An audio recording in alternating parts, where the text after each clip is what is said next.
बहता पानी निर्मला। अगर पानी रुक जाता है तो उसमें मल, और वो बहता रहेगा तो निर्मल। चैट जीपीटी क्या करके देगा आपको, जो फीड नहीं है उसमें भी एनालाइज करके नया बना के देगा। जरूर जरूर देखिए, गूगल और माइक्रोसॉफ्ट ये दोनों कॉम्पिटिटर, एक लेफ्ट में एक राइट में, और निशाना इनका एआई है, जो पहले लगा देगा वो जीत जाएगा। आप बताओगे भाई मेरी बॉस मुझे तंग कर रही है इस चैनल में, मैं क्या करूं, तो वो बताएगा आपको। आने वाले समय में आपके पास मोबाइल फोन नहीं होगा, स्मार्ट कार्ड होगा एक, वही कार्ड आपका मोबाइल होगा, वही कार्ड आपका डेबिट कार्ड होगा, वही कार्ड आपका क्रेडिट कार्ड होगा, वही कार्ड पे आप चैटिंग सर्फिंग करोगे, उसी कार्ड पे सब कुछ होगा। गाड़ी कोई चलाएगा नहीं 2040 के बाद में। अगर आपको खुद गाड़ी चलानी है तो उसके लिए अलग पैसा देना पड़ेगा। डॉक्टर विवेक बिंद्रा, न्यूज 24 पर आपका स्वागत है। वैसे तो आपको इंट्रोडक्शन की कोई जरूरत नहीं है। यूट्यूब के राजा, बड़ा बिजनेस के founder, motivational speaker, business consultant. पहला सवाल, ये कैसे किया? Simple, what inspired you, how? हृदय में भगवत गीता, बाजार में बिजनेस, ये दो बी मिलकर के हमने बड़ा बिजनेस खड़ा किया। यहां से भगवत गीता से सीखा और सामने वाले के अपने सारे कंज्यूमर्स की बिजनेस प्रॉब्लम सॉल्व करी। ये जो दो बी, एक भगवत गीता का बी है और एक बाजार के कंज्यूमर के बिजनेस का बी है, जब दोनों जुड़ के बी साथ में आए तो हमने सोचा आइडेंटिटी क्या होनी चाहिए, लोगों को चाहिए क्या, उनको चाहिए बड़ा बिजनेस, तो हमने कंपनी का नाम रखा बड़ा बिजनेस, और लोगों को बिजनेस बड़ा करने में मदद करने लगे। तो कस्टमर की बिजनेस की प्रॉब्लम्स में उनको एनेबल करना, ये हमारी आइडेंटिटी, हमारी पहचान है। रात को सोते हुए भी ये सोचते हैं, सुबह नहाते हुए, तैयार होते हुए, पूजा पाठ में भी कभी कभार मन में यही विचार आ जाता है, बड़ा बिजनेस लोगों का कैसे करें। अच्छा, एक इतना सा अगर मैं आपसे पूछूं कि कितने साल लगे इसको, जब आप fourth year of operations, fourth year of operations, हाँ, चौथा साल है हमारा। और हमारे को हर साल 300% का growth, CAGR compounded annual growth rate चाहिए, क्योंकि मैं इतनी दूर आया हूं यहाँ रहने के लिए नहीं, बहुत तेजी से आगे जाने के लिए। अपने का रुकने में दिक्कत आती है। हाँ, हम लोग जब भागते हैं ना तो लोगों के शरीर से पसीना निकलता है, हमारे शरीर से जो है ना ग्रोथ निकलती है, कंटेंट निकलता है। फट फट फट, हमारे को तेज ग्रोथ चाहिए, लोगों की प्रॉब्लम सॉल्व करनी है, और बस उसी फायर के साथ रोज चलते हैं। क्योंकि ना एक बार हमारे यहाँ पे एक देवी जी आई थी, बड़ी अच्छी बात बोली, बहता पानी निर्मला। अगर पानी रुक जाता है तो उसमें मल, और वो बहता रहेगा तो निर्मल। तो इसलिए हम लोग भी बहते हुए बहुत तेजी से प्रगति करते हैं। चौथा साल है, आने वाले सालों में बहुत कमाल करने वाले हैं। अच्छा, मैं ना मुद्दे की बात पे आती हूँ। अभी हम देख रहे हैं आर्टिफिशियल इंटेलिजेंस के बारे में, जो भी बहुत बढ़ चुका है। तो क्या आपको लगता है एक एडवांटेज है और एक डिसएडवांटेज है इसका? आर्टिफिशियल इंटेलिजेंस के तो बहुत एडवांटेजेस भी हैं, डिसएडवांटेज भी हैं। पहले समझ लेते हैं आर्टिफिशियल इंटेलिजेंस क्या है। ये एक ह्यूमन मेड प्रोग्राम होता है जिसकी अंडरस्टैंडिंग और थिंकिंग और लर्निंग की कैपेबिलिटी को बनाया जाता है। ये चैटबॉट में होता है, सर्च इंजन में होता है, इंडस्ट्रियल रोबोट्स में भी होता है। ये डेटा को एनालाइज करने में मदद करता है। ये मल्टीपल फील्ड में काम कर रहा है। जैसे समझो कि आप किसी भी कोई कंपनी है, उसका कोई सर्विस का डिपार्टमेंट है, तो सर्विस का चैटबॉट आपकी प्रॉब्लम समझ के आपको सोल्यूशन दे देगा। सर्च इंजन है, आपने क्वेरी कुछ भी पूछी, वो ढूंढ ढूंढ के अपने आप ये एआई करके देता है काम। कितना तरह का बाजार में डेटा, उस डेटा को आराम से चार्ट में कैसे प्रेजेंट करें, रेलेवेंट फिगर में कैसे दें। आप फेसबुक पे है ना, रिमझिम जेठानी जी, बिल्कुल। फेसबुक में कभी आपने सोचा है कि आपने किसी की फोटो डाली एक ग्रुप में, और जो जो लोग थे उसमें थोड़े दिनों में या थोड़ी देर के बाद फेसबुक आपको वही फोटो दिखाने लग जाता है, सजेस्ट करने लग जाता है अपने फ्रेंड रिक्वेस्ट में या अपने फ्रेंड एक्सेप्ट करने के लिए। वो सब एआई करके देता है। आपने तो उसको ढूंढा नहीं, लेकिन वो सजेस्ट करने लग जाता है, क्योंकि देखता है कि आपकी फोटो में, ओहो, फोटो में साथ में विवेक बिंद्रा भी है सेल्फी में, तो थोड़ी देर बाद वो विवेक बिंद्रा ऐड फ्रेंड्स में आपको दिखाने लग जाए। गूगल मैप कैसे रास्ते को कैलकुलेट करके रेकमेंड करेगा, ट्रैफिक को या पॉसिबल रूट को, कौन सी लोकेशन से कौन सी लोकेशन पर जाना है, बार बार आपको रूट चेंज करके दिखाता है, फास्टर रूट मिल गया। ये एआई काम करता है। तो एआई को कुछ बेन समझ रहे हैं, कुछ बून समझ रहे हैं। मार्क जकरबर्ग कहता है कि अगर आप एआई के खिलाफ हैं तो फिर आप उन सेफर गाड़ियों के खिलाफ हैं जो आने वाले समय में एक्सीडेंट को रोक देंगे। आप एआई के खिलाफ हैं तो आप उस आने वाले मेडिकल ट्रीटमेंट की पॉसिबिलिटी के खिलाफ हैं जो लोगों को पहले ही बता देगा कि आप बीमार पड़ने वाले हैं। स्टीफन हॉकिंग कहते हैं एआई हमारे लिए सबसे अच्छी और सबसे बुरी दोनों चीजें हो सकती हैं। इलॉन मस्क कहते हैं कि एआई कुछ ऐसा भी कर सकता है हमारा, जैसे आप किसी राक्षस को, बड़े डीमन को आप इनवाइट करने वाले हैं, या किसी डीमन की जगह डेमी गॉड यानी कि दानव या देवता, आप किसी को भी इनवाइट कर सकते हैं।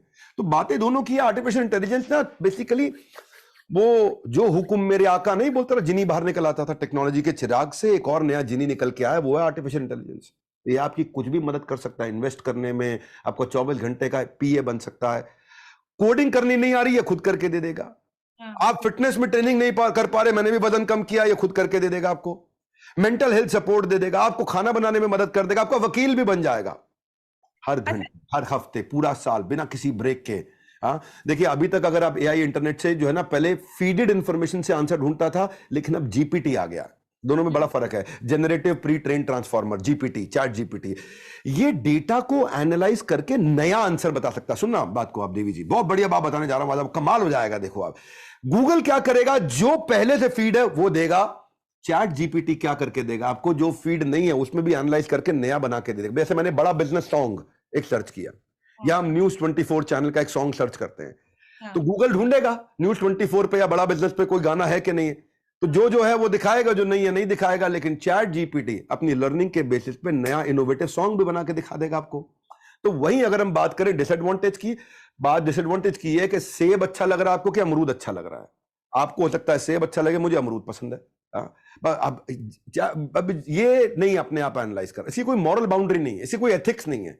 इसको ये नहीं पता कि ये ईमानदारी का काम है, ये बेईमानी का काम है। इसके लिए डेटा इसका विधाता है। तो ट्रेनिंग प्रोग्रामर देगा, सही है गलत है वो उसी को इंप्रूव करता। तो खामियां और खूबियां किसी भी टेक इनोवेशन के अपने पहलू हैं। जैसे न्यूक्लियर एनर्जी, पूरी दुनिया को न्यूक्लियर एनर्जी रोशनी भी दे सकता है और हिरोशिमा नागासाकी की तरह बर्बाद भी कर सकता है। आपको लगता है कि इसका misuse fake news, miss information के लिए भी हो सकता है? डिसएडवांटेज की आपने बात की, बट काफी हद तक हमने काफी सारी ऐसी इमेजेस देखी हैं, वो इतनी रियल लगती है कि एआई से आप ऐसा कुछ भी बना के फैला सकते हो और लोग उसको बिलीव कर लेंगे। जी जी बिल्कुल हो सकता है। हाँ, एआई बहुत कुछ कर सकता है। जी, अभी हमने बात की एआई की, आप डिसएडवांटेजेस और एडवांटेजेस बता रहे हैं, और अब जो ये सारे कंपटीशन में आ गए हैं, गूगल, माइक्रोसॉफ्ट और ये सब, तो इसके बारे में, इसका कंपटीशन के बारे में आपका क्या कहना है? जरूर जरूर, देखिए गूगल और माइक्रोसॉफ्ट ये दोनों कॉम्पिटिटर, एक लेफ्ट में एक राइट में। हाँ। दोनों एक डार्ट बोर्ड पर लगे निशाना मारने के लिए, और निशाना इनका एआई है, जो पहले लगा देगा वो जीत जाएगा। गूगल ऑनलाइन एडवर्टाइजिंग, सर्च पे, टेक्नोलॉजी पे, क्लाउड कंप्यूटिंग पे, सॉफ्टवेयर पे, ई कॉमर्स पे काम करता है। माइक्रोसॉफ्ट ऑपरेटिंग सिस्टम बनाता है, सॉफ्टवेयर हार्डवेयर तैयार करता है। गूगल को आप देखोगे, गूगल $1.3 ट्रिलियन की कंपनी, माइक्रोसॉफ्ट $2.1 ट्रिलियन की कंपनी है। दोनों अच्छा रेवेन्यू कर रहे हैं, दोनों आगे चल रहे हैं। गूगल सर्च इंजन यूट्यूब पे काम करता है, माइक्रोसॉफ्ट विंडोज एमएस ऑफिस पे काम करता है। वो गूगल रोबोट्स पे, सेल्फ ड्राइविंग कार की तैयारी कर रहा है, अगले बड़े प्रोजेक्ट बना रहा है। सुपर डिलीवरी ड्रोन की तैयारी कर रहा है। माइक्रोसॉफ्ट एआई एमएल की क्लाउड कंप्यूटिंग और एडवांस सर्च इंजन पे काम कर रहा है। आप सुनना कमाल क्या हुआ है, गूगल अभी तक, गूगल में पिछले 10 सालों में बड़ा परिवर्तन ऐसा नहीं आया, क्योंकि सर्च के तरीके वही हैं। पर माइक्रोसॉफ्ट ने गेम चेंज किया। 2019 में $1 बिलियन ओपन एआई में डाला, 2023 में उसने $10 बिलियन ओपन एआई में डाला। गूगल का प्रॉब्लम क्या है, 15-20 साल में तो चेंज नहीं हुआ ना, तो इसलिए उसके जो लिस्ट ऑफ रिजल्ट है वो एग्जैक्ट मैच नहीं करते। जैसे मैंने मान गूगल पर डाला हिंदू, अब हिंदू डालोगे तो पहले स्पॉन्सर्ड ऐड आएगा, फिर हिंदू न्यूज़पेपर आएगा, फिर हिंदू धर्म आएगा।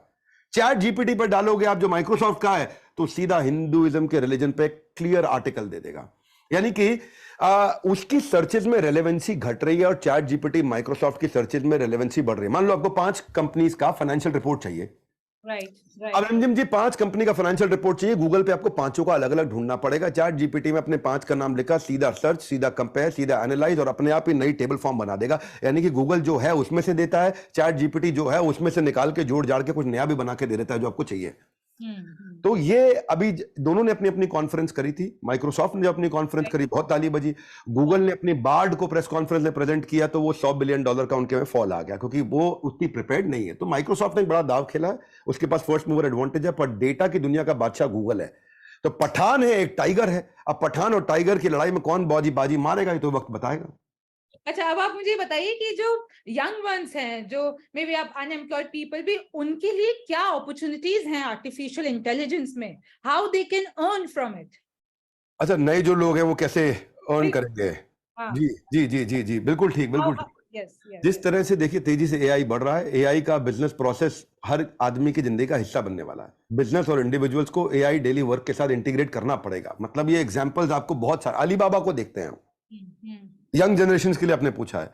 अलीबाबा ने, जो लार्जेस्ट ई कॉमर्स जायंट है, एआई के थ्रू अपने साइट पर प्रोडक्ट डिस्क्रिप्शन ऑटोमेटिकली जनरेट कर रहा है। एप्पल को आप देखोगे, एआई मशीन लर्निंग की हेल्प से आईफोन फेस आईडी के फीचर को बहुत इंप्रूव कर दिया है। अब चाहे एयरपॉड हो, चाहे एप्पल वॉच हो, चाहे स्मार्ट स्पीकर हो, चाहे सब में सीरी आ रहा है, सब में सीरी इंटीग्रेट हो रहा है। हाँ, एक कंपनी है सेल्स फोर्स, हमारा क्लाइंट है, ये दुनिया का सबसे बड़ा सीआरएम कंपनी है। अब सीआरएम सॉफ्टवेयर वो क्या करेगा, सेल्स फोर्स सेल्स के लोगों के लिए एक सॉफ्टवेयर होता है, वो ऑटोमेटिकली ईमेल जनरेट करा रहा है, मीटिंग शेड्यूल करा रहा है, सर्विस में पर्सनलाइज चैट का यूज कर रहा है, सर्विस में कस्टमर को सर्विस भी ऑटोमेटिकली। एयर इंडिया देखो, कहते हैं कि बहुत पीछे रहते, लेकिन अब चैट जीपीटी से कस्टमर एक्सपीरियंस को इंप्रूव करने की तैयारी कर रहा है। फ्रीक्वेंटली आस्क्ड क्वेश्चन जो उनके पेज पे हैं या पायलट की जो ब्रीफिंग है वो सब चीजों को इंटीग्रेट कर रहा है। कू हमारे इंडिया का ट्विटर, वो भी क्रिएटर्स को पोस्ट कंपोज करने के लिए, अब नए यूथ की बात कर रहा है, आजकल नए जमाने के लोगों की बात कर, पोस्ट कंपोज करने के लिए हेल्प कर रहा है सीधा। तो इंडिविजुअल्स जो एक्स्ट्रा ऑर्डिनरी काम कर रहे हैं एआई के साथ, एक जेंटलमैन है, उन्होंने, मैं भगवत गीता में बहुत वीडियो बनाता हूं, वो देख के अच्छा लगा मुझे, गीता जीपीटी बना दिया है कि गूगल इंडिया का, हाँ गूगल इंडिया का सॉफ्टवेयर डेवलपर है ये भाई, इन्होंने गीता का एआई के साथ इंटीग्रेशन कर दिया। लाइफ में आने वाली प्रॉब्लम्स का सोल्यूशन, आपके लाइफ में कोई भी प्रॉब्लम है वो आप डालोगे तो वो गीता से उसका सोल्यूशन निकाल के दे देगा आपको। मैंने ये सुना है कि जब भी कोई प्रॉब्लम हो तो गीता का कोई भी पेज खोलो, आपको ऐसे बड़े बुजुर्ग कहते हैं। लेकिन अभी आपको ढूंढना पड़ता है ना, अब टेक्नोलॉजी आपको अपने आप दे देगी। आप बताओगे भाई मेरी बॉस मुझे तंग कर रही है इस चैनल में, मैं क्या करूं, तो वो बताएगा आपको। अभी ये छोड़ो, बगीचा कैसे प्लान किया जाता है। एक भाई अमेरिका में प्लान गार्डन यूज कर रहे हैं कि भाई कहां से धूप निकलेगी पूरे साल में, कहां जाएगी, तो मेरे लिए कौन से पेड़ को कहां लगाना चाहिए। स्पेसशिप नासा जो है कि भाई उन्हें हल्का स्पेसशिप चाहिए, स्टिफर चाहिए, स्ट्रॉन्गर चाहिए। अब फोटोग्राफर भी जो आपने बताया, अरे भाई मतलब सारे के सारे काम यूथ आज जो एआई के साथ मिलकर, बस 2-3 साल पहले इंपॉसिबल लगने वाले टास्क थे, अब वो मिनट्स में कर रहे हैं। और वही एफिशिएंटली जो इंटीग्रेट नहीं करेंगे उनको स्किल गैप दिखाई पड़ेगा। जो युवा नहीं कर पाएगा एआई का यूज, उसके करियर का बल्ब हो सकता है fuse. Wow, well said. Vivek ji, आपको लगता है कि जो कमिंग जनरेशन है वो एआई का मिसयूज करेगी या फिर उसको प्रोडक्टिव मैनर में यूज करेगी? क्या वो एआई से इंडिया को एक डेवलप्ड कंट्री बना देगी या फिर उसको स्पॉइल कर देगी? बहुत खूब, बहुत खूब। देखिए, इससे ना नौकरी के भी खतरे आएंगे। 47% नौकरियां अगले 20 साल में एआई के कारण रिप्लेस हो चुकी होंगी। क्वेश्चन ये नहीं है कि फ्यूचर जनरेशन मिसयूज करेगा कि नहीं करेगा, क्वेश्चन ये उनको रेलेवेंट बने रहने के लिए एआई को अपनी लाइफ में लाना ही पड़ेगा। मैं आपको 2-3 अद्भुत बातें बताता हूं। टेक्नोलॉजी से पहले साइकोलॉजी आती है। साइकोलॉजी को समझ के टेक्नोलॉजी बनाया जाता है। या तो टेक्नोलॉजी को आप चला लो, नहीं तो टेक्नोलॉजी आपको जबरदस्ती चलाएगी, तब दर्द बहुत होगा। वो CD, DVD player, pager, Walkman, radio, floppy, ये कुछ साल पहले हमारे साथ रोज यूज होते थे, आज कहीं नहीं है। और अब उसकी जगह क्या आ गए? Alexa, Instagram, Swiggy, Facebook, Airbnb, Uber, Ola आ गए हैं। ये अब रोज यूज होते हैं। थोड़े दिन बाद ये नहीं होंगे। पूछिए कैसे 2050 तक बड़ा चेंज आ जाएगा। आने वाले समय में आपके पास मोबाइल फोन नहीं होगा, स्मार्ट कार्ड होगा एक, वही कार्ड आपका मोबाइल होगा, वही कार्ड आपका डेबिट कार्ड होगा, वही कार्ड आपका क्रेडिट कार्ड होगा, वही कार्ड पे आप चैटिंग सर्फिंग करोगे, उसी कार्ड पे सब कुछ होगा। न्यूज़पेपर जो आता है रोज, अभी आता है आपके घर में, तब आपका उस समय साल में एक न्यूज़पेपर आएगा और उसी न्यूज़पेपर पे रोज न्यूज बदलेगी। वो अनटीयरेबल, अनक्रशेबल ऐसा न्यूज़पेपर होगा कि आप उसको जला नहीं सकते, उसको फाड़ नहीं सकते। वो ब्लूटूथ और वाईफाई से कनेक्ट हो जाएगा, उसी पे रोज डिजिटली न्यूज चेंज होती रहेगी। एक साल के लिए रोज पेपर वही, हाँ न्यूज नहीं। आज जो सबसे बड़ी, स्मार्टफोन आपका एकदम ऑब्सोलेट हो जाएगा। रिस्ट बैंड या ज्वेलरी में आ जाएगा या कान के साथ आ जाएगा, आपकी आंख के अंदर आ जाएगा स्मार्टफोन, सामने स्क्रीन बन जाएगी, ऑगमेंटेड रियलिटी। या आप देखो, आप किसी चाइनीज से मिलते हो, ट्रांसलेट करना पड़ता है, कुछ करना पड़ता है, एक छोटा सा प्लग होगा जो आपके कान की बाली के अंदर लग जाएगा। आप बोलोगे हिंदी में, उसको समझ में आएगा चाइनीज में, कान में अपने आप। वो बोलेगा चाइनीज में, आपको समझ में आएगा हिंदी में, कान में आपके अपने आप। अमेजोन ने कमाल कर दिया। देवी जी, आपके घर में किचन में आप खाना बनाती होंगी, खाना बनाते वक्त आपने ब्रेड का पैकेट खोला और उसका थैली निकाल के आपने डस्टबिन में फेंका। अमेजोन आपको एक ऐसा डस्टबिन देगा, उसमें डस्टबिन में उसका बारकोड स्कैनर स्कैन कर लेगा, इसकी ब्रेड खत्म हो गई, अपने आप आपके घर भेज देगा ब्रेड। तो डस्टबिन ही स्कैन कर लेगा घर में क्या चीज खत्म हो गई, क्या रह गई। हाँ, और वो अपने आप ही ऑर्डर कर देगा। एप्पल स्मार्ट वॉच जो है ना, वो आज आपको, आज भी हेल्थ स्टेटस बता रहा है आपको। कई लोगों को तो हार्ट अटैक से बचाया था, लेकिन आने वाले समय में एल्गोरिदम्स डॉक्टर को रिप्लेस कर देगा। एलर्जी, सेंसिटिविटी, स्ट्रेस, आपको हार्ट अटैक, फिजिकल है, सब पहले ही बता दिया जाएगा आपके मोबाइल के द्वारा या जो आपकी रिस्ट बैंड है। रोबोट आपकी जिंदगी का ऐसा हिस्सा बन जाएगा जैसे आज मोबाइल फोन आपकी जिंदगी का हिस्सा है। और गाड़ी कोई चलाएगा नहीं 2040 के बाद में। अगर आपको खुद गाड़ी चलानी है तो उसके लिए अलग पैसा देना पड़ेगा, क्योंकि गाड़ी सारी सेल्फ ड्रिवन हो जाएंगी। पूरा यूएस में सेल्फ ड्रिवन गाड़ियां होंगी 2040 के बाद। अगर आपको चलाने का मन कर रहा है, नहीं आज चलो संडे गाड़ी मैं चलाऊंगा, सेल्फ ड्राइव नहीं, तो एक्स्ट्रा पे करना पड़ेगा। सो ये एडवांस फॉर्म में टेक बहुत तेजी से चेंजेस लेके आ रहा है, और इंडिया बहुत पहले ही प्रेडिक्ट कर चुका है कि वो वर्ल्ड सुपर पावर बनेगा। आशा करता हूं इस सवाल का अच्छा जवाब जरूर मिला होगा। बिल्कुल, आपने इस 1 मिनट में इतने सारे बिजनेस आइडियाज, स्टार्टअप आइडियाज, आपने फ्यूचर बता दिया। So this was a really good answer. अच्छा, अब मैं बात करना चाहूंगी ले ऑफ्स के बारे में। अभी हम देख रहे हैं इतनी कंपनियां एम्प्लॉयज को निकाल रही हैं, तो ये फेल कहाँ हो रही है? इतने ले ऑफ्स क्यों हो रहे हैं बड़ी से बड़ी कंपनियों में? देखिए, कंपनी में ले ऑफ निकाला क्यों जाता है, उससे पहले समझते हैं कि कंपनी की कुछ गलतियां हो रही होती हैं। मुख्य रूप से 3 गलतियां मान लेते हैं कंपनी में होती है। पहली गलती जो आगे चल के तकलीफ देगी वो है बिजनेस मॉडल से संबंधित गलती। भाई आपने ऐसी चीज बना दी जो किसी को चाहिए ही नहीं, तो आगे चल के आप तकलीफ में आएंगे। यूजर अनफ्रेंडली प्रोडक्ट बना दिया, आप कस्टमर की नीड को नहीं समझ पाए।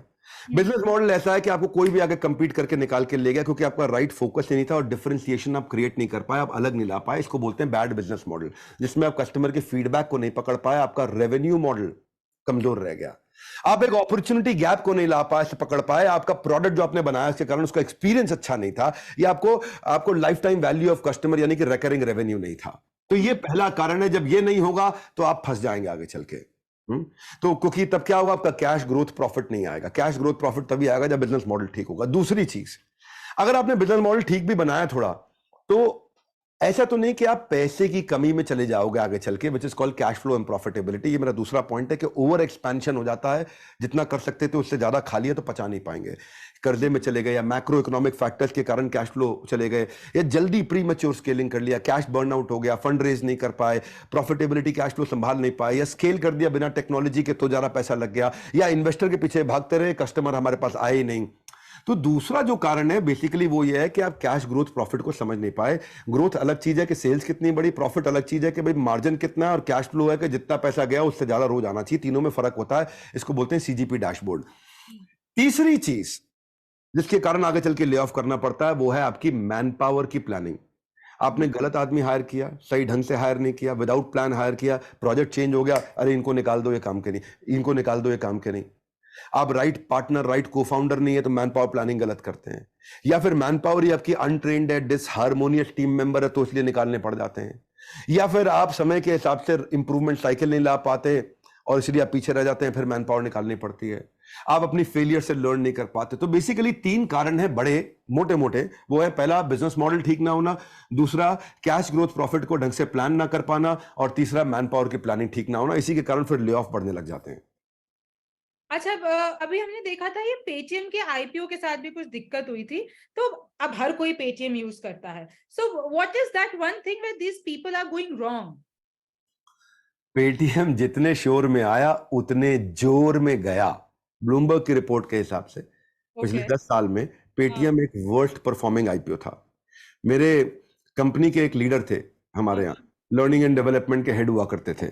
उन्होंने बेचारे ने अपना पूरा पैसा पेटीएम में लगा रहे थे, एक वीडियो भी बनाया था। मैंने उनको डांटा, गलत कर रहे हो आप। पेटीएम के आने से पहले मैंने प्रेडिक्ट कर दिया था और मैंने कहा था कम से कम 50% डाउन जाएगा, पर आपको हैरानी होगी मेरी प्रिडिक्शन ओवर अचीव हुई। 75% लोगों का पैसा पेटीएम में डूब गया। बिल्कुल सिंपल है। उसने पेटीएम में सबको बोला पेटीएम करो, पेटीएम करो, पेटीएम करो, पर मैं तो अभी भी पेटीएम ही करती हूँ, वो ठीक है, कंज्यूमर के लिए ठीक है पेटीएम करो, पर इन्वेस्टर को बोला तुम नुकसान भरो, आपको बोला तुम पेटीएम करो। इन्वेस्टर नुकसान भरो और हमारी रिमझिम जेठानी जी तुम पेटीएम करो। चक्कर ये है कि खाली कस्टमर लाने से बात नहीं बनेगी। शेयर मार्केट का बेसिक है एक लॉस मेकिंग कंपनी जो कि ग्रोथ एट एनी कॉस्ट पे काम कर रही है, जिसका इंटरेस्ट सर्विस कवरेज रेशियो या डेट सर्विस कवरेज रेशियो ठीक नहीं है, वो चलेगा नहीं। अब पेटीएम जो है ना एक कंटिन्यूस लॉस मेकिंग कंपनी थी। कुछ कंपनी ऐसी होती जिनका कर्जा बहुत ज्यादा होता है और प्रॉफिट, अब जैसे पेटीएम कर्जे में नहीं है, लेकिन पेटीएम के साथ समस्या है कि इन्वेस्टर का पैसा बहुत ज्यादा, तो ब्याज और प्याज अच्छो को रुला देता है कि नहीं। क से कर्जा, क से कंपनीज को, क से कंगाल बना देता है, ऐसे समझ लीजिए आप। मैं आपको बता देता हूं, Bhushan Steel, Lanco Infratech, SR Steel, Bhushan Power, Amtek Auto, JP Infra, इनके ऊपर एक पूरा आर्टिकल आया था बिलियन टू बस्ट। इन सब के ऊपर 10,000 करोड़ से 50,000 करोड़ रुपए तक का कर्जा था, पे नहीं कर पाए। तो पेटीएम के गिरने का कारण क्या है समझ लेते हैं।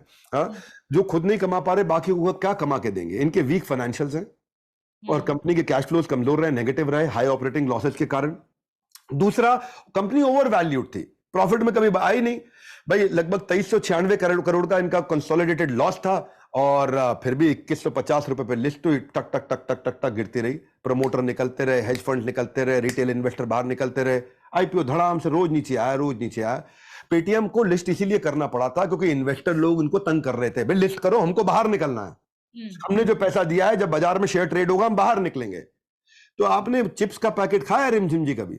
हाँ, जिसमें आधी हवा होती है। बस समझ गए अब आप सारी बात। इनकी हालत भी चिप्स के पैकेट वाली, बाहर से लाजवाब, अंदर से खाली। हाँ, अच्छा, और अभी आप शेयर मार्केट की बात कर रहे थे। नहीं, ये नाइका को देखो, आप नाइका के साथ भी तो यही हुआ, खाली पेटीएम नहीं, वो भी 70% डाउन है, जोमेटो 57% डाउन है, कैफे कॉफी डे डाउन है। पेटीएम नहीं, हाल फिलहाल में कई आईपीओ आए, इन्होंने सच का सामना करा दिया। ये स्टार्टअप फंडिंग पे फोकस करते हैं और प्री वैल्यूएशन के प्रेशर में इन्वेस्टर इनकी बाद वैल्यूज को खत्म कर देते हैं। जी सॉरी, आप कुछ कह रहे थे।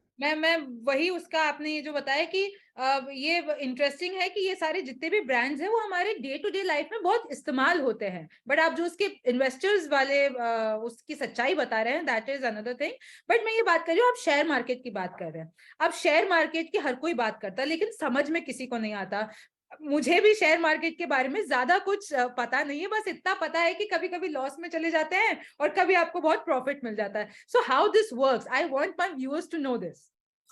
देखिए, ये बात आपकी सही है, ज्यादा लोगों को जानकारी नहीं है। इंडिया में केवल अभी भी 3.5-4% लोग ही शेयर मार्केट में इन्वेस्ट करते हैं, पर हाँ। अमेरिका में 55% लोग इन्वेस्ट करते हैं शेयर मार्केट, ऑस्ट्रेलिया में 40%, यूके में 33%, जापान में 30%। इंडिया में अभी पूरी अंडरस्टैंडिंग नहीं। आज शेयर मार्केट को मैं समझना आसान कर देंगे, 5 पॉइंटर पकड़िए, समस्याओं का समाधान कर देंगे। पहला पॉइंट क्या है? देखो, पहला मैंने आपको फाउंडेशन समझा दिया, कैश ग्रोथ प्रॉफिट। जिस कंपनी का कैश फ्लो खराब है, जिस कंपनी में लगातार हर महीने हर साल ग्रोथ नहीं हो रही है, और जिस कंपनी में प्रॉफिट नहीं है, वहां तो इन्वेस्ट करना ही नहीं। दूसरा, अब शुरू करते हैं हम, ये तो फाउंडेशन था, 5 पॉइंट ले लेते हैं ताकि आपको शॉर्ट में पूरा ज्ञान मिल मुझे जाए। एक याद आ रहा है, मैं एक शो करती हूँ जिसका नाम है रिमझिम के 5 पॉइंट्स, और उसमें मैं कोई भी टॉपिक के 5 पॉइंट्स बताती हूँ। तो ये मुझे बिल्कुल अपना सा लग रहा है कि आप 5 पॉइंट में बताने वाले हैं शेयर मार्केट की सच्चाई। प्लीज। तो अब हम आपके साथ कनेक्ट कर गए। देखिए, 5 में ही बताते हैं अभी आपको हम। ये विवेक बिंद्रा के 5 पॉइंट हैं। तो बहुत ही पहला पॉइंट है, जिस भी कंपनी में आप इन्वेस्ट करना चाहते हो, उसका कम से कम 11 साल का हो सके तो ट्रैक रिकॉर्ड बाजार में मिलना चाहिए। ठीक है, यानी कि उसने इकोनॉमिक साइकिल के अप्स एंड डाउन 11 साल में देखे हो। 11 साल में कहीं तेजी भी देख ली हो, मंदी भी देख ली हो, और उस दौरान वो कभी इलीगल एक्टिविटी में ना घुसा हो, उसका ट्रैक रिकॉर्ड पूरा मिल जाए। 11 साल की कम से कम ऑपरेटिंग हिस्ट्री मिल जाए, उसको एनालाइज कर सको। जैसे आयशर है, आयशर 73 साल से चल रही है। तो अब अगर आज से 11 साल पहले देखोगे, वो 135 पे ट्रेड कर रहा था, आज 3000 पे ट्रेड कर रहा है। तो आपको समझ में आ गया भाई, ग्रोथ है। ब्रिटानिया देखो, 129 साल पुरानी कंपनी है, 130 साल पुरानी कंपनी है। 2011-12 में वो उस समय वो 200 रुपए पे ट्रेड कर रहा था, आज 4200 रुपए पे ट्रेड कर रहा है। तो आपने पिछले कुछ सालों में अगर चाहते हो एक पॉजिटिव आज, तो याद रखिए थोड़ा 11 साल का इतिहास। ठीक है, ठीक है। दूसरा पॉइंट, कंपनी की जो ग्रोथ है वो जीडीपी की ग्रोथ के मुकाबले 2 गुना ग्रोथ होनी चाहिए। यानी कि जितनी तेज देश ग्रो कर रहा है, उससे 2 गुना 3 गुना ग्रो करना चाहिए। जीडीपी है कि भाई एक साल में देश एक साल में कितना ग्रो कर कितना माल बेचता है पूरा का पूरा देश, एक साल में कितने का सेल्स कर रहा है। कंपनी की ग्रोथ तो जब जीडीपी की ग्रोथ से ज्यादा, यानी कि कंपनी देश की ग्रोथ से ज्यादा डबल रोट पे ग्रो कर रही है ना। अभी जैसे उदाहरण के रूप में हमारे देश अगर 5% पे ग्रो कर रहा है, तो कंपनी कम से कम 10% पे 2 गुना ग्रो करनी चाहिए। मैं रैडिको खैतान का एग्जांपल देता हूं। देश की जीडीपी 6% थी, रैडिको खैतान की जीडीपी 23% थी। क्षमा चाहता हूं, जीडीपी कह रहा हूं, कंपनी ग्रोथ। तो देश ग्रो कर रहा है 6% पे, रैडिको खैतान ग्रो कर रहा है 23% पे, और 11 साल से ग्रो कर रहा है, तो इसका मतलब भैया कंपनी ठीक है। तीसरा पॉइंट, कंपनी जो चला रहा है उस पर नजर जरूर रखो, उसको बोलते हैं लीडरशिप। क्या उन्होंने कोई एंट्री बैरियर बनाया? उनके प्रमोटर का बैकग्राउंड देखो, लोग कैसे हैं, उनका फोरकास्ट अचीव होता है नहीं होता, वो खुद तनख्वाह कितनी लेते हैं, ऐसा तो नहीं खुद बहुत मोटी तनख्वाह ले जाते हो, पैसा अपने घर पे ले जाते हो, है ना। क्या वो अपनी हर कॉल पे अवेलेबल रहते हैं? क्या ऐसा तो नहीं अपनी रिश्तेदारी में पैसा बांट रहे हो, रिलेटेड पार्टी ट्रांजैक्शन कर रहे हो, अकाउंट्स उनके ठीक हैं? क्या ऐसा तो नहीं उनके चक्कर में उनकी लीडरशिप बार बार छोड़ के भाग जाती हो? अरे लीडरशिप बार बार छोड़ के भाग जाती हो। क्या ऐसा तो नहीं कि उनके यहाँ कोई ईमानदारी पर सवाल उठते हो, कॉम्पिटेंट है, पैशनेट है, ये नहीं कि 10 धंधों में लगे पड़े हैं, इसको बस ऐसे किसी के हाथ में दे रखा है। अगर मैनेजमेंट ठीक होगी तो बात बनेगी। चौथी चीज, प्रमोटर का 51% अगर स्टेक है, उसका इंटरेस्ट बना रहेगा।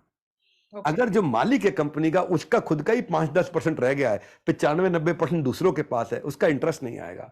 अगर उसके हाथ में कंपनी की हिस्सेदारी आधी से ज्यादा है, 51% से ज्यादा है, तो इससे उसका फोकस बना रहेगा, हर एक्टिविटी पे ध्यान देगा, विजन लोगों को समझाएगा, बड़ा मोटिवेटेड रहेगा और डिसीजन खुद लेगा। नहीं तो अगर 7 अलग अलग घोड़े अलग अलग दिशाओं में एक रथ को ले जा रहे हो, तो रथ उल्टा होएगा ही होएगा। तो डिसीजन लेने वाला एक ही इंसान हो। 5वां पॉइंट, जैसे रिमझिम के 5 पॉइंट, मेरा 5वां पॉइंट, कंपनी का रेवेन्यू और उसका यूनिट सेल, ये दोनों 10% से ज्यादा बढ़ने चाहिए। दोनों में फर्क है। मान लो डाबर कंपनी है, उसके जूस के डब्बे ग्रो कर रहे हैं, भाई पिछले साल बेचे थे 100 डब्बे, इस साल बेच रहे हैं 105, तो वो 5% ग्रो किए। रेवेन्यू पिछले साल 100 था, इस साल 110, वो 10% ग्रो किया। हम कह रहे हैं दोनों ग्रो करने चाहिए, क्योंकि इसमें चालाकी हो सकती है।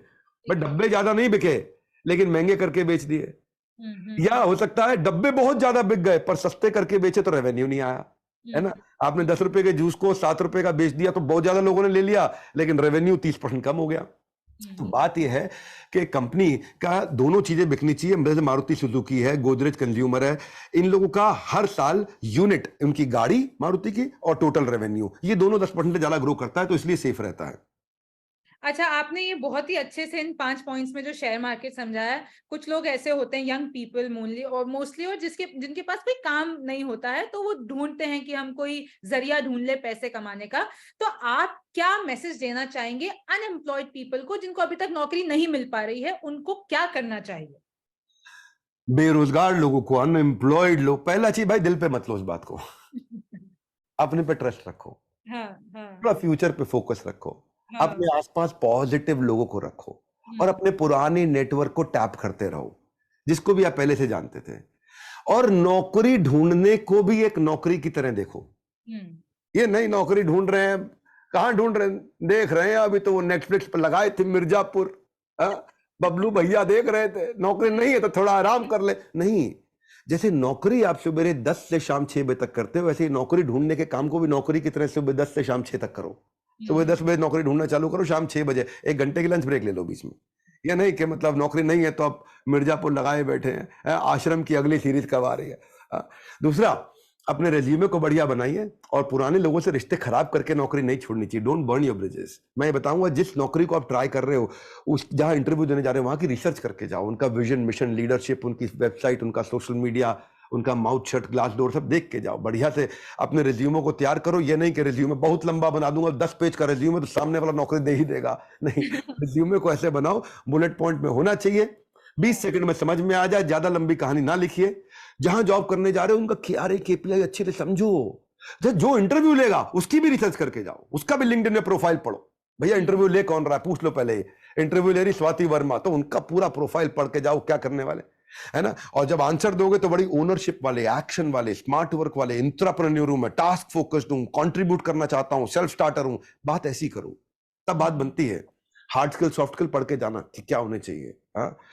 और एक चीज और है, जो इंटरव्यू ले रहा है ना, वो आपसे सवाल पूछता है। जिस दिन आप इंटरव्यूअर से क्या सवाल पूछना है वो सीख गए तो गेम चेंजर। देखो, ज्ञान क्या होता है, सही आंसर देना, पर बुद्धिमान वो होता है जो सही सवाल पूछ सकता है। सही आंसर तो लोग दे देते, सही सवाल पूछना नहीं आता है कि नहीं है। सैलरी नेगोशिएशन के चक्कर में ज्यादा मत पड़ो, उनको बोलो मैं वैल्यू क्रिएट करता हूं, गेम चेंज होगा। अच्छा, 1-2 क्या सही सवाल पूछे जा सकते हैं?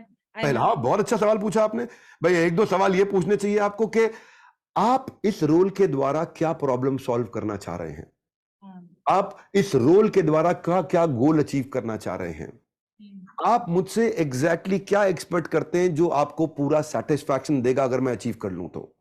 आप उनसे सवाल पूछिए, उनकी प्रॉब्लम स्टेटमेंट, उनका गोल स्टेटमेंट, उन पीछे क्या प्रॉब्लम रही, उनका आगे क्या गोल है, ये 2 चीज डिफाइन करके फिर अपना आंसर दोगे ना, बोलेगा भैया ये तो बिल्कुल कड़क आदमी सही मिल गया, हम ढूंढी ऐसा आदमी रहते। धन्यवाद। राइट। तो अच्छा, इसी से याद आया कि अनएम्प्लॉयड पीपल, अब हर कोई कंटेंट बना रहा है यूट्यूब पे, रील्स पे, शॉर्ट्स पे, हाँ, हर कोई अपने फोन पर है, हर कोई कुछ ना कुछ देना चाहता है। तो इसके बारे में आपका क्या कहना है कि इतना ज्यादा लोग फोन पर है, इतना ज्यादा कंटेंट है, हर कोई रील बना रहा है, हर कोई इन्फ्लुएंसर बन जा रहा है। So what do you think about this? हाँ, एक बार क्या हुआ, एक बार जज साहब के सामने एक मुजरिम खड़ा विटनेस बॉक्स में, तो जज साहब बोले मैं तुमको फांसी की सजा सुना रहा हूं, तो कोई आखिरी इच्छा? तो वो मुजरिम बोला, जी जज साहब, आखिरी इच्छा ये है कि मैं यूट्यूबर हूं, मेरे वीडियो को लाइक कमेंट शेयर जरूर कर देना। तो मैं ये बोल रहा हूं कि आज के समय में अगर आपके कंटेंट में इंटेंट नहीं है तो आपके करियर में डेंट है। तो पर्पस पहले डिफाइन करो कि मैं कंटेंट क्यों बना रहा हूं। ये खाली कंटेंट क्रिएट नहीं करना, दुनिया की जिंदगी, लोगों की जिंदगी बदलनी है। कहते हैं कि शब्द शब्द संभाल कर बोलिए, शब्द के नहीं है हाथ और पांव, उसी शब्द में है औषधि, उसी शब्द में बन सकता है घाव।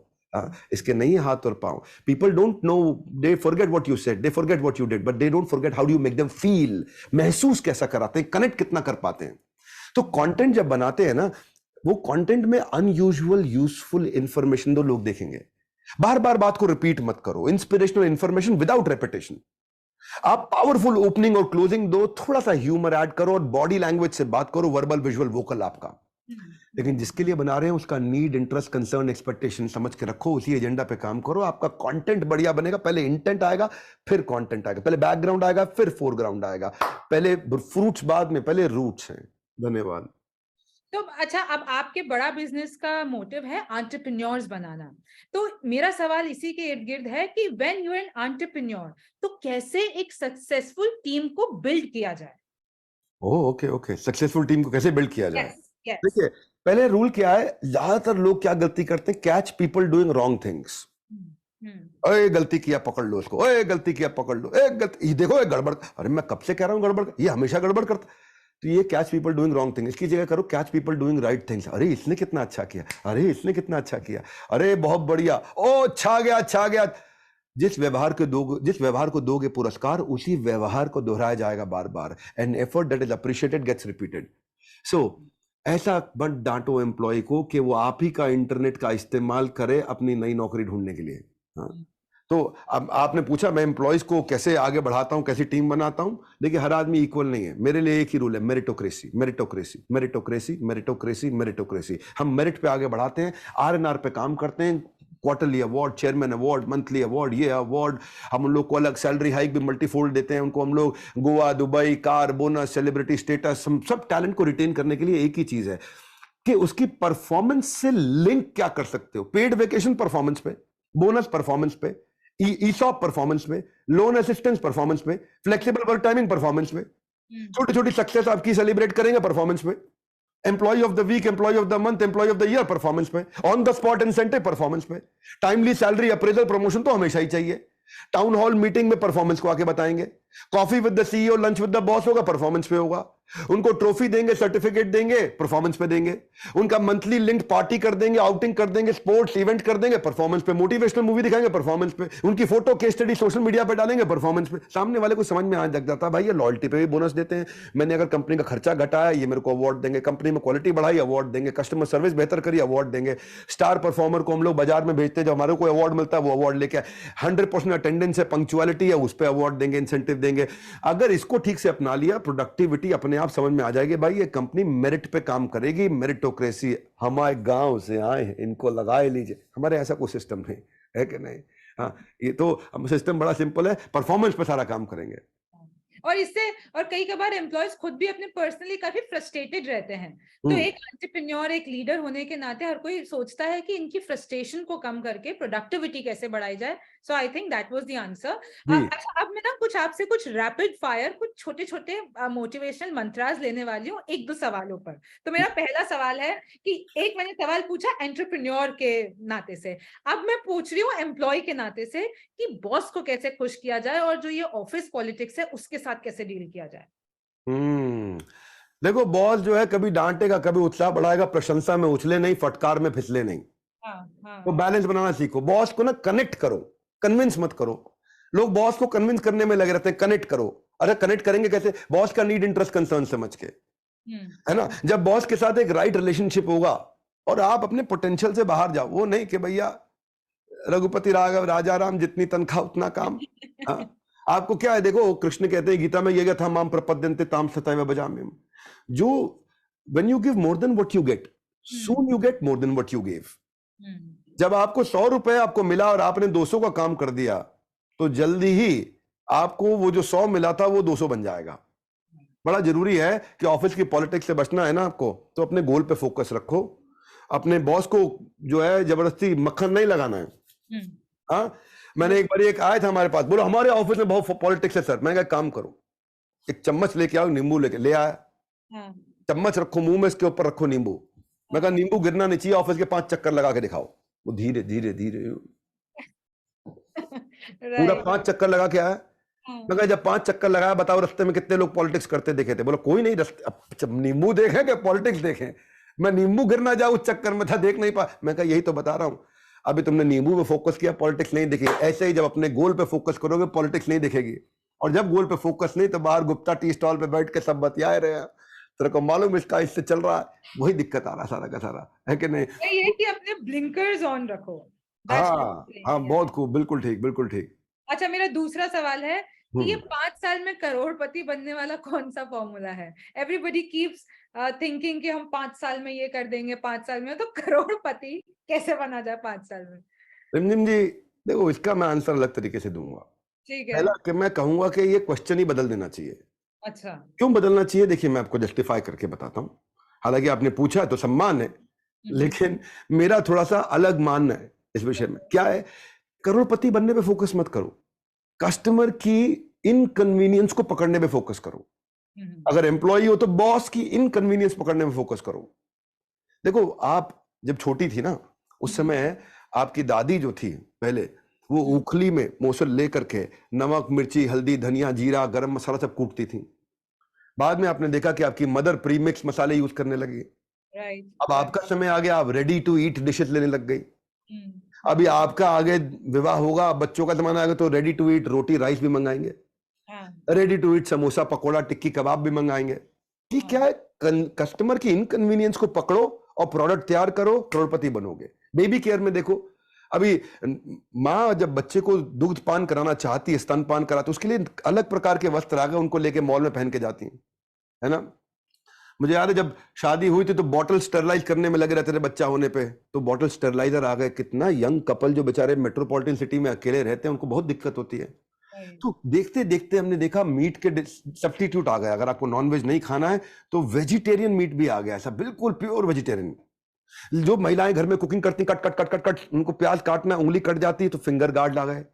ये सब जो चीजें आ रही है, ready to wear pre stitch sari, मुझे नहीं पता आप साड़ी पहनते हैं कि नहीं पहनते, लेकिन अभी अगर आपको लगता है कि यार मैं ऐसे ऐसे ऐसे फोल्ड करके जब अंदर डालना होता है तो फोल्ड खराब हो जाते हैं। तो मेरे को इसलिए याद है, मैं धोती पहनता था सुबह सुबह मंगल आरती से पहले, ऐसे ऐसे ऐसे ऐसे लपेट के फट से पहन लेता, मेरे को स्पीड तेज थी। लेकिन क्या अब लेडीज के लिए प्री स्टिच साड़ी आ गई है ना, आपका वेलक्रो वाली कमीजें आ गई, शर्ट्स आ गई हैं। क्या है ये सब? कस्टमर की कन्वीनियंस। आज जो लोग बेचारे विजुअली इंपेयर्ड है, उनके लिए वॉकिंग स्टिक ऐसे नहीं अंधे की लाठी, अरे नहीं भैया। आज जो लाठी है उसमें वो लाठी स्टेप्स भी काउंट करती है, मेडिसिन भी रिमाइंड कराती है, कहीं गिरने का खतरा पहले बता देती है, आपको डायरेक्शन देती है, आपको सामने पत्थर है पहले बता देगी लाठी, इमरजेंसी अलार्म भी देगी, लाठी में टॉर्च भी है, लाठी में नेविगेशन भी है, लाठी में म्यूजिक भी चल रहा, हम किस गली जा रहे हैं, लाठी में यूएसबी भी है। तो ये जो है एल्डरली और विजुअली इंपेयर्ड, ये क्या प्रॉब्लम्स को सॉल्व करना है, उसी से हुआ है। अब आपके तो बाल सुंदर है, लंबे हैं, घने, लेकिन अगर किसी के छोटे हैं, उसको कहीं शादी में जाना है तो हेयर एक्सटेंशन आ गए उसके, है कि नहीं? तो ये जो है ना, करोड़पति बनने में मत लगो, ये प्रॉब्लम सॉल्व करने पे फोकस करो, है ना। कंज्यूमर की नीड्स को समझ के हाँ, अब देखो, इंश्योरेंस पहले भी बिक रही थी, पर कंफ्यूजन थी कौन सी लूं, तो पॉलिसी बाजार आ गया। होटल पहले भी थे, लेकिन कौन से में कमरा ठीक रेट पे मिलेगा, ट्रिवैगो आ गया। अब ये देखो ना कि भाई, मैंने चश्मा पहले भी बनता था, लेकिन अब घर पे आके बनता है, लेंसकार्ट आ गया। रियल एस्टेट पहले भी बिकता था, पर अब मोबाइल पे प्रॉपर्टी ढूंढ लेता हूं, मैजिक ब्रिक्स आ गया, है ना। स्किल्ड प्लम्बर होता है, कौन कारपेंटर होता है, मसाज करने वाला होता है, इलेक्ट्रिशियन होता है, एसी ठीक करनी, सब पहले भी थे, लेकिन अर्बन कंपनी आ गई। तो इन सब ने आके कस्टमर की प्रॉब्लम को सॉल्व करी, इसको कन्वीनियंस दिया, कस्टमर पे करने को एक्स्ट्रा भी तैयार है, एक्स्ट्रा देगा आपको, आप करोड़पति 5 साल में बन जाएंगे। अच्छा, अभी जस्ट मेरे जहन में ये चीज आई कि क्या सिर्फ एंटरप्रेन्योर बन के पैसा कमाया जा सकता है, लाइक करोड़पति बना जा सकता है, कि कहीं नौकरी करके भी आप वो मुकाम पा सकते हैं? ये just came to my mind. लग रहा है अपने लिए सोच रही हैं आप, तो मैं जवाब दे देता हूं। मैं वही सोच रही हूँ, अभी आपने मुझे इतना ज्ञान जैसे, ओके। आप बिल्कुल ठीक। देखिए, एक होता है एंटरप्रेन्योर, एक उसके बीच में होता है इंट्राप्रेन्योर, और एक होता है एम्प्लॉय। ठीक है, एम्प्लॉय नॉर्मली करोड़पति आसानी से नहीं बनता है।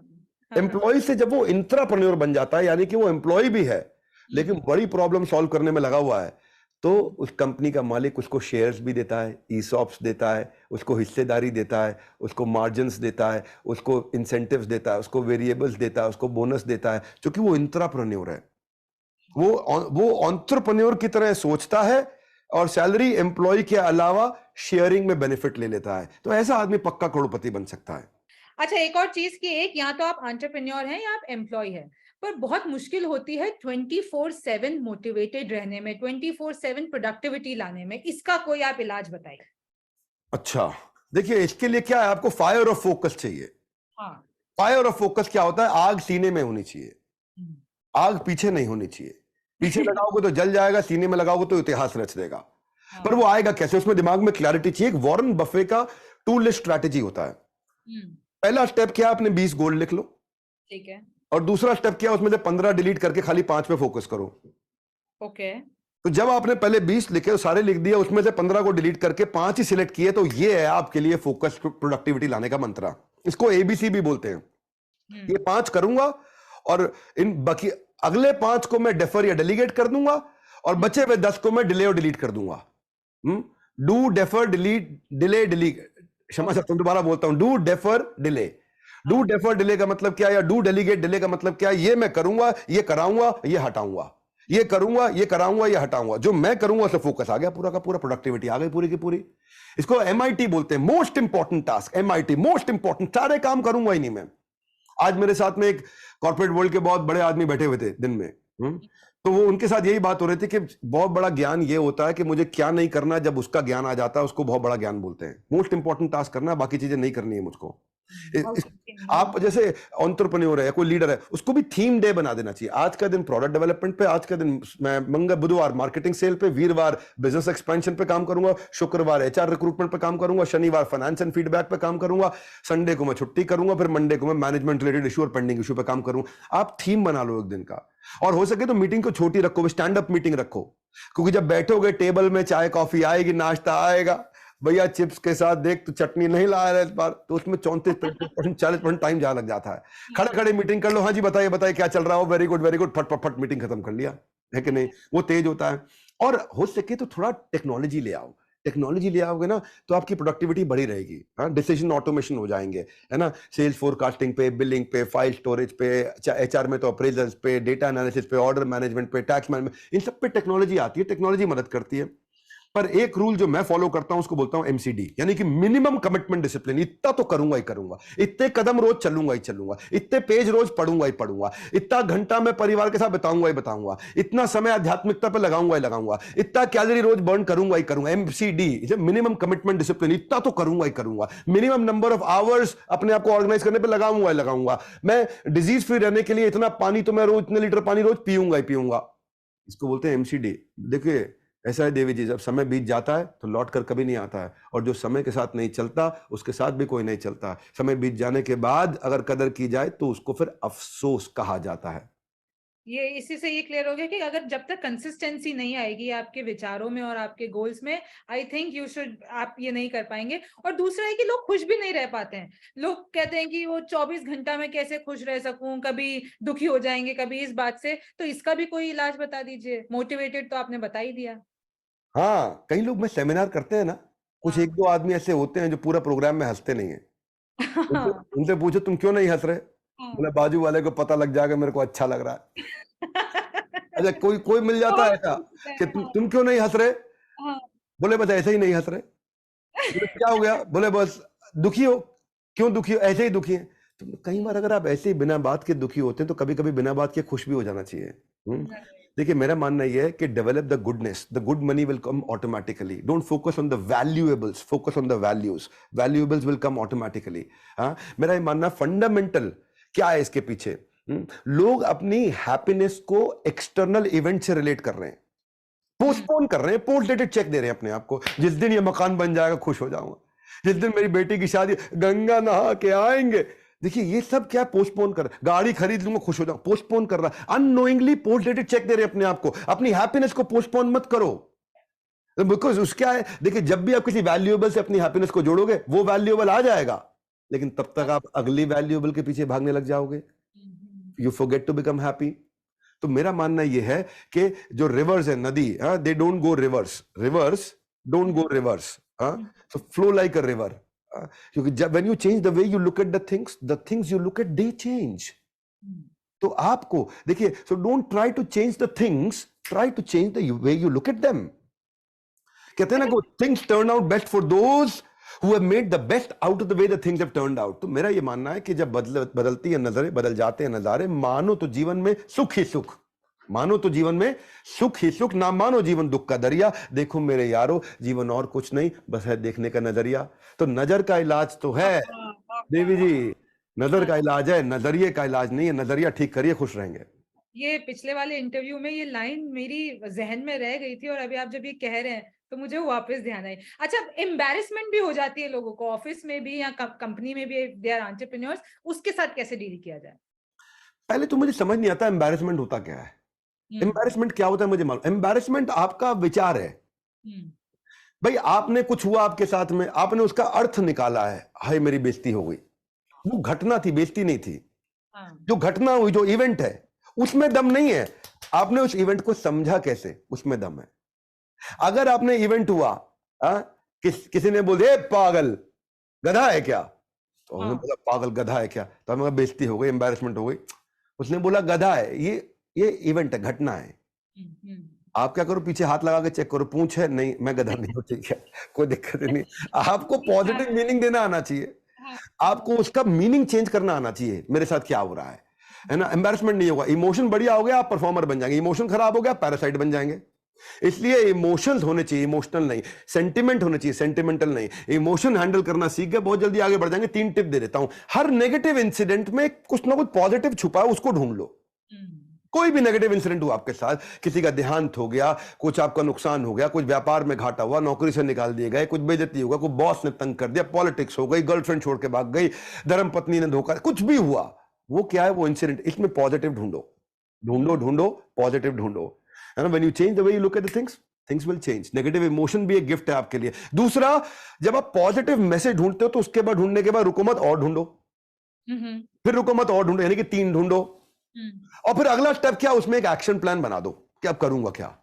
अब एक्शन में लग जाओगे तो आपका विचार बदल जाएगा। क्योंकि देखो, एक होती है फिजियोलॉजी, एक होती है साइकोलॉजी, एक होता है मोशन, एक होता है इमोशन, एक होता है एक्शन, एक होता है परसेप्शन। ये दोनों को जोड़ना है।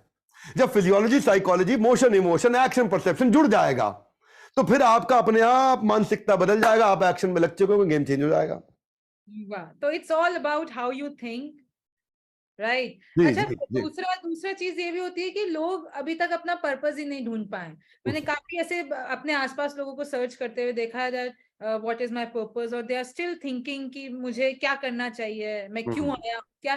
तो इन सब थॉट्स के साथ कैसे डील किया जाए ताकि आप अपने समय का अच्छे से प्रयोग कर सकें? बहुत खूब, बहुत खूब। देखिए, पर्पस को अलाइन करने के लिए मैं आपको 3 प्रश्न देता हूं। काम ऐसा ढूंढो जिस काम को करने के अगर पैसे भी ना दिए जाएं तो भी आप वो काम करने को तैयार हो। पहला प्रश्न। ऐसा काम ढूंढो जिसके लिए पैसे नहीं मिले तो भी मैं करने को तैयार हूं। अरे भैया, ये तो बहुत अच्छा लगता है करना, कितना मर्जी करा लो, 24 घंटा करा लो, मुझे आराम ही नहीं करना। अगर ऐसा काम मिल गया है। दूसरा, देखो क्या इस काम से आसपास के समाज की बेहतरी, बढ़ोतरी हो रही है। अगर वो भी हो रही है। तीसरा, अब देखो क्या इस काम को करने का पैसा भी मिल जाएगा। वैसे तो मैं बिना पैसे के भी तैयार हूं, पर करने का पैसा भी मिल जाएगा।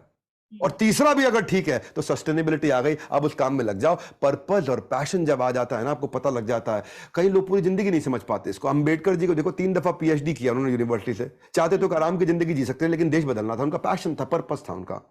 स्वामी विवेकानंद, डॉक्टर एपीजे अब्दुल कलाम, गांधी, ये सब बड़े पर्पस के कारण, क्योंकि आग सीने में लगी है। ये जो है ना, ये जिद्दी लोग बन जाते हैं। पर्पस से आदमी जिद्दी होता है, और जिद्दी के लोग ही इतिहास रचते हैं। हाँ, जिद्दी लोग इतिहास रचते हैं, बाकी के लोग इतिहास पढ़ते हैं। तो आपको इतिहास पढ़ना है कि इतिहास रचना है? इतिहास पढ़ने और रचने में एक ही फर्क है, जिद का। करियर चूज करने से पहले अपनी स्ट्रेंथ, वीकनेस क्या करने में, तो मैं कई बार बोलता हूं, जो आपको आता है, जो आपको भाता है, जो बाजार चाहता है, जब इनका कॉम्बिनेशन बन जाता है तो इतना पैसा आता है कि संभाला नहीं जाता है। आई रिमेम्बर दिस, या। धन्यवाद। अच्छा, एक और मेरे इसी बात से एक और चीज आई कि इस पूरे प्रोसेस में ना आप एंग्शियस भी होते हो, फ्रस्ट्रेट भी होते हो, आपको गुस्सा भी आता है। अगर आप लीडर हो तो आपको कई सारी चीजों से आप खफा हो जाते हो। तो उस सब के साथ शांति से कैसे डील किया जाए? शांति से कैसे डील करें? बहुत खूब। कुछ भी हो जाए, शांति से कैसे डील करें, मैं यही बोलता हूं हमेशा, जो मैंने अभी थोड़ी देर पहले भी आपको बताया। ये जो हो रहा है, ये घटना है।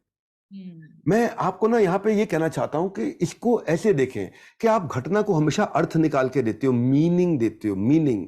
मेरी बात समझिए, आपके साथ जो हुआ, अगर आप उसको अच्छा, किसी के पिता का देहांत हो गया, ये अच्छा है कि बुरा है? ऑब्वियसली बुरा है। हाँ, रुको, ये घटना है। अच्छा और बुरा आप इसी से कन्वर्ट करोगे।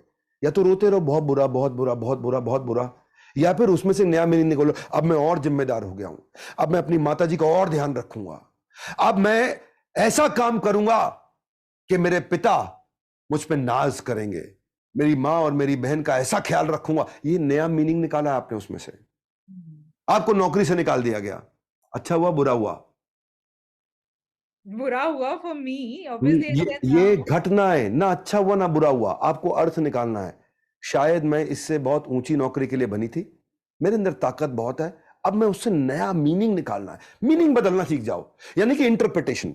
इंटरप्रिटेशन ही आपकी जिंदगी को बदल सकती है। इंटरप्रिटेशन अंदर होती है, घटना बाहर होती है। आपको बड़ा भारी शब्द दे दिया मैंने, कभी कभी इतना अच्छा बोलता हूं ना, मेरे को खुद ही अच्छा लगता है, मैं तारीफ करता हूं अपनी। और मैं देखो कैसे इंटरप्रिटेशन, स्टूडेंट की तरह आपसे एकदम कि हाँ मैं ऐसा लग रहा है कि हाँ मैं फील कर रही हूँ, मुझे बताइए आप। समाधान कीजिए आप। बस आप एक ही शब्द ले जाओ, सब हाँ। छोड़ दो। इंटरप्रिटेशन, मेरे साथ कुछ भी हो मैं इसका इंटरप्रिटेशन अपने हिसाब से बनाऊंगी। हम्म, किसी ने बोला बहुत इंटेलिजेंट हो, मेरा इंटरप्रिटेशन है अभी और इंटेलिजेंट बनना है। हम्म। किसी ने बोला ए तुमको नहीं आता इंटरव्यू लेना, मेरा इंटरप्रिटेशन है इंटरव्यू तो मैं ही लेके दिखाऊंगी। इंटरप्रिटेशन, इंटरप्रिटेशन में आप कुछ भी बदल सकते हो, आपके साथ कुछ भी हुआ, आप कुछ भी नया मीनिंग क्रिएट कर सकते हो अपने माइंड में। ये बड़ा गेम चेंजर है, इसलिए one word to take away is interpretation.